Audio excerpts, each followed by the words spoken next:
الله من الشيطان الرجيم بسم الله الرحمن الرحيم والوالدات يرضعن أولادهن حولين كاملين ذلك لمن يتم الرضاعة وفي آية أخرى وحمله وفصاله 30 شهرا.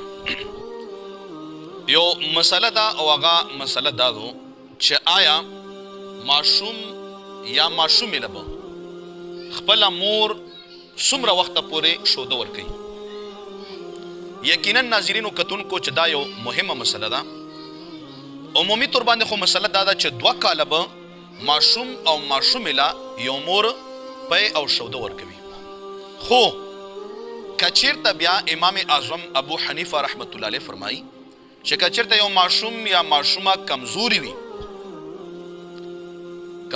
وي او مشوره سره ښځې او خاوند په دې باندې وکړه چې آیا دا ماشوم یا ماشومه که اوس د شودو نه منې کوو نو چونکې کمزوري ده نو هغې دپاره ترتیب دا دی چې خیر دی د 40 میاشتو په ځای باندې یعنې 2 کالو په ځای باندې 2.5 کاله 10 میاشتې هغې له شوده ورکول چې دا جایز دي ځکه چې ذالک لمن یتم الرضاعه.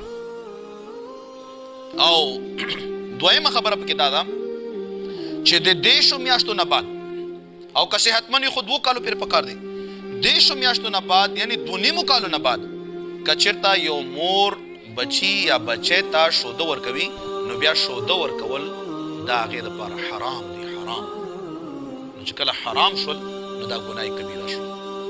نو دغې وجې نه کوم خلک که نوي خبر هغه باید چې په دې مسله باندې خبر شي چې ماشوم یا ماشومې له په دغې اندازه باندې شوده ورکولی شي او د دې نه علاوه به نه ورکوي. رب ذوالجلال سره د ما په دین اسلام باندې پویه که او د تاسو ټولو ملګرو ډېره شکریه چې د موږ دا پیج تاسو په ښه شان باندې فالو کړو او تاسو دا مسالې مخکې خلکو ته ورسولې. الله پاک د دغې خورولو او د دغې دین د اشاعت تاسو له پوره اجر درکړي.